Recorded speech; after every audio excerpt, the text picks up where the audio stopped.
This Market Tidbits, I am so excited to share Daxue Consulting's survey results on health perceptions in China. Our goal was not just to find whether Chinese people are healthy, but rather to define what exactly they consider to be healthy. Because nowadays we live in a world with a wealth of information on the internet, some of it accurate, some of it not, and much of it conflicting. There's a myriad of ideas about what is healthy. So we wanted to define what exactly Chinese people believe is healthy. Our survey had over 700 respondents. 72% of them were from Tier 1 and Tier 2 cities, and 84% of them were under 30 years old.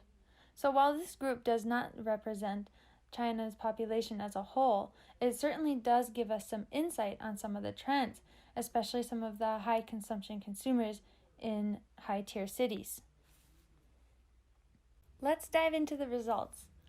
So one of the first questions we asked was, what is your perceived health level of the following nutrients? We asked about nutrients like protein, added sugar, and also fat and trans fats. Some of what we found really was not surprising. For example, most people consider protein to be healthy, which is expected, and most people also consider fiber to be healthy. However, what was surprising to us is that added sugar, something that is widely recognized as unnecessary to the diet in the West, has a relatively neutral perception in China. And yes, in the survey we did specify added sugar and not just sugar. Also, fat and carbs are often pit against each other as culprits of weight gain. Hence, low-fat diets were trending globally in the 90s, while low-carb diets are trending today. The survey shows that Chinese have a more favorable view towards carbs than fat, which can signal to us that low-carb diets would be less popular in China. Trans fats are recognized as a dietary hazard in the West, as the body cannot burn it. However, around 35% of our survey respondents said that they believe trans fats are either neutral or healthy. It is likely that many of the people have heard of trans fats, but are unaware of how they impact the body. Around 14% of the respondents said that they were unfamiliar with trans fats. We also asked about omega-3, because omega-3 is something that becomes more recognized as a country is more familiar with, say, nutrients or nutrient-related products like vitamins and supplements. Around 40% of the respondents were not familiar with omega-3. However, those that were familiar with omega-3 also had a relatively neutral view towards it. 30% said it was neutral and 24% it was moderately healthy. What this tells us is that there's room to grow in the understanding of very specific nutrients like omega-3 and perhaps different types of vitamins. Therefore, brands that are marketing these types of products related to omega-3 should work on the education part of their marketing so their messages can show why it's important to have omega-3, how it impacts the body, and what exactly it is. When it comes to what specific food Chinese respondents said was healthy, what surprised me was that only 62% of Chinese said that salads were healthy. However, 96% said that fruit is healthy, and 80% said that nuts are healthy. This could be related to, which we will get to later, the traditional Chinese medicine belief that foods are better eaten when they're warm and or cooked.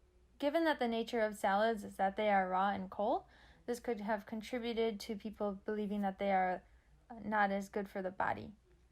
What else is interesting is that in a country with a high rate of lactose intolerance, milk was considered healthy by 92% of the people.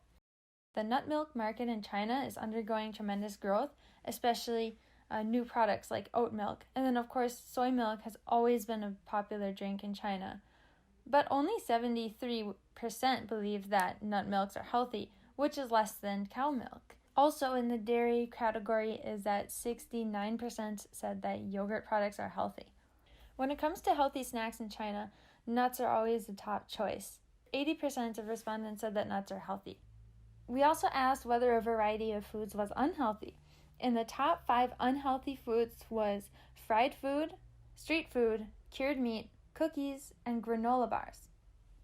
When it comes to snacking in China, the clear choice is going to be healthier foods like nuts, as granola bars are not considered as healthy, perhaps because they're a little bit more processed and have sugars in them. As one trend taking the globe by storm is intermittent fasting, which often requires skipping meals, we were curious to ask about the Chinese perceptions on the importance of each meal. First, to see whether this trend was feasible to land in China, but second, to see if it does land in China, where would people be fasting? During breakfast, or during dinner, or during the middle of the day? In Chinese, there is a saying, for breakfast, eat like a king. For lunch, eat till you're full. And for dinner, only eat a little bit.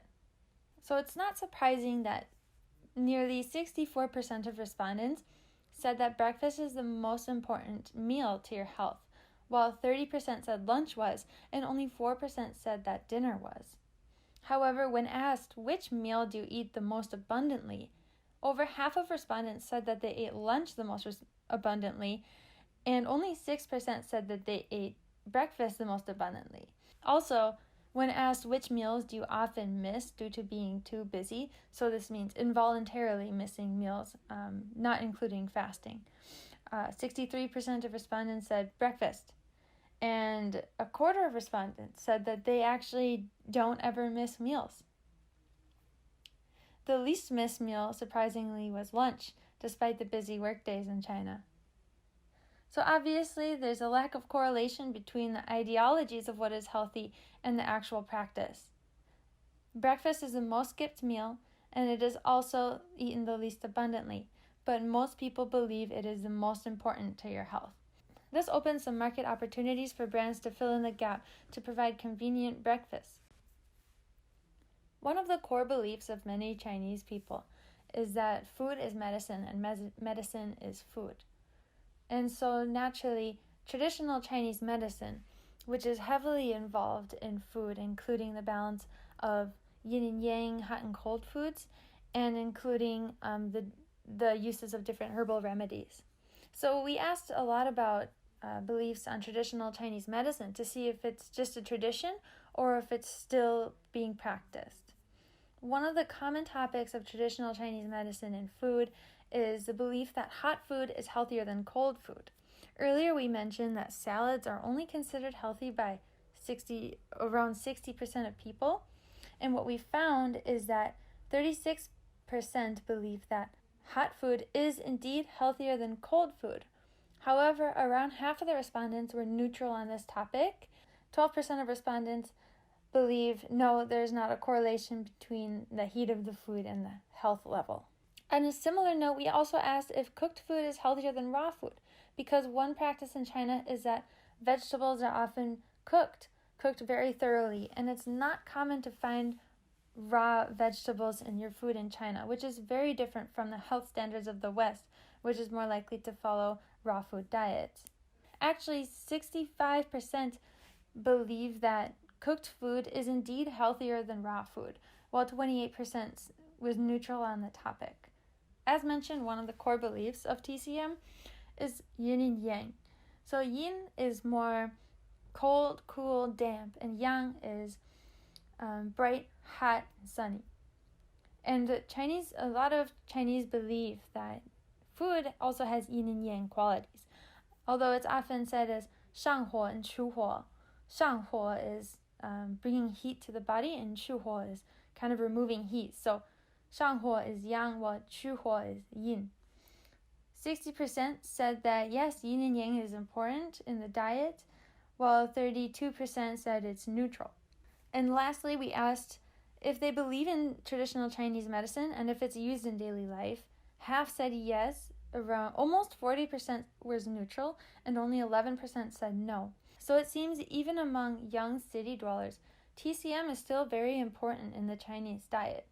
We've seen a lot of research that shows that habits really changed during the COVID-19 pandemic, and we even saw sales for certain kinds of fresh foods rise. One thing that really set China apart during the pandemic was that Chinese actually bought more fresh produce, while their Western counterparts bought more processed food and snack food. Another interesting trend that we saw during COVID-19 in China was that when it came to snacks, Meal replacements and heartier snacks like beef jerky or other meat snacks actually rose in sales. So we asked about the impact of COVID-19 on eating habits, daily routine, and health awareness. However, what we found was not as significant as expected. Most reported no change in their habits, but few did report changes. So when it comes to daily routine, 70% of respondents said that they had no change, and 20% even said that they got less healthy. When it comes to eating habits, only 11% of respondents said that they got more healthy, while 81% said that there was no change. And as for health awareness, well, 43% said that they have a higher health awareness now. However, 55% said that there was really no change. So the impact of COVID-19 was actually rather neutral. So we decided to ask about these two diets. Meal replacement has been trending on Chinese social media like Xiaohongshu, especially since the coronavirus. Since meal replacement seems to be trending in China, we wanted to test to see if people have really heard of it or if social media has made it seem like a bigger trend than it really is. Well, it seems over 90% of our respondents have heard of meal replacement, but of the ones who have heard of meal replacement, only 42% believe that it's healthy. However, 44% have actually tried it, which is significantly high. But it seems out of those who have tried it or have heard of it, that they believe that the actual effectiveness of it is quite low. Only 13% they believe it is or would be effective. On the other hand, we also asked about the keto diet. The keto diet is trending in the world, and essentially the keto diet is a high-fat, low-carb diet. However, from our earlier research, we found that Chinese perceive carbs to be healthier than fat, which goes against the principles of this diet, which is high-fat, low-carb. The science behind this diet is that when somebody eats a very high-fat diet, their body will resort to burning fat instead of carbs. This is called ketosis. So it's really popular among those who desire to lose weight, and it is often paired with intermittent fasting. So we wanted to see whether this is trending in China as well.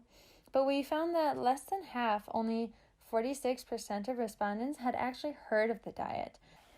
Out of the 341 respondents that actually have heard of the keto diet, only 18% have ever tried it, and 41% said that they believe that it is or would be effective. Comparing the two diet trends, well, it's certainly clear that meal replacement is more popular. Actually, out of those who have heard of the diets, keto diet had a relatively positive reception. Well, because 41% believe that it is or would be effective, while only 13% believe that meal replacement is or would be effective. Lastly, we also asked our respondents to evaluate their own health habits. So to be clear, this self-evaluation does not indicate their actual health level. That would require going to a doctor and seeing their BMI and seeing how they eat. Rather, it shows whether they want to improve, or it shows their desire to improve. We asked about daily routine, eating habits, and health awareness. Well, it seems most people believe they have a high health awareness, but the confidence in their health awareness does not necessarily correlate to more confidence in their eating habits and daily routine. Most Chinese believe that their eating habits are relatively neutral. However, when it comes to their daily routine, around 38% believe that they have a poor daily routine.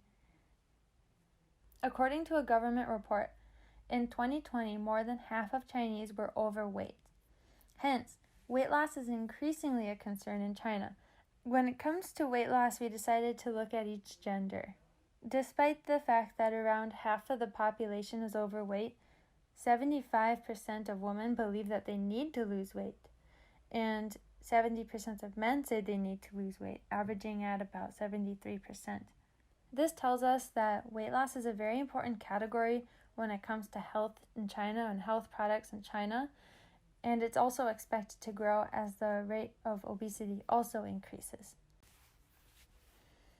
So the final takeaways that brands should know about the wellness market in China. First is education is key. From the survey, we can see that many Chinese are not aware of certain nutrients such as omega-3 fatty acids, or they might even have misunderstandings, such as seeing that trans fat as being healthy. Therefore, it is important for health brands to communicate to consumers why their products are healthy, what nutrients are in it, and what the nutrients' purpose is. This can be done through live streaming, which is often used for product demonstrations and to educate consumers about the contents of the product. Second, convenience is important for young, busy consumers. Most Chinese believe that breakfast is the most important meal, yet skip it due to being too busy. As a result, videos and blogs about easy-to-prepare meals are going viral. Brands can tap into this by making their products more convenient or marketing them through videos, such as how to cook quick meals with the products. In addition to convenience, flavor, of course, was the top criteria when it comes to choosing both snacks and drink. So it's important not to sacrifice flavor. What's going to be key in China's wellness market is integrating the product with traditional Chinese medicine. Understand the role that TCM plays in Chinese health perceptions and how it impacts views of products. For example, raw vegetables are not perceived as healthy as cooked vegetables, leaving little room for diets like the paleo diet, which is centered around raw vegetables. Food temperature is also pretty important to some Chinese.